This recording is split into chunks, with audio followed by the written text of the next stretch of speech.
మత్తయి సువార్త 8వ అధ్యాయం అక్కడ ఒక కుష్ఠరోగి వచ్చి, ప్రభువానికి ఇష్టమైతే నన్ను శుద్ధినిగా చేయగలవా అని అడుగుతాడు. కుష్ఠరోగి వచ్చి అడగగానే వెంటనే హక్కును చేర్చుకుని కౌగిలించుకుని ముద్దాడి, నువ్వు శుద్ధుడు అవడం నాకు ఇష్టమేనని ప్రేమతో చేర్చుకున్న ప్రభువు ఆ కుష్ఠరోగిని కొండ మీదకి వస్తా ఉండగా చాలా మంది, ఒరే కుష్ఠరోగి వస్తున్నాడు రా, మనం అందరం పారిపోవాలి, అతను చూడకూడదు, అతని గాలి తగలకూడదు.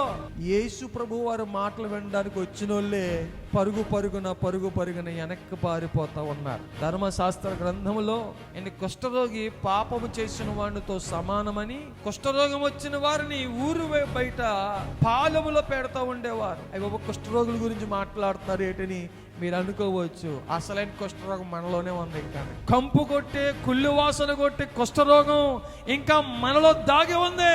ఏంటనంటే అహంకారం, అసూయ, క్రోధం, ఇలాంటి కుష్ఠరోగాలన్నీ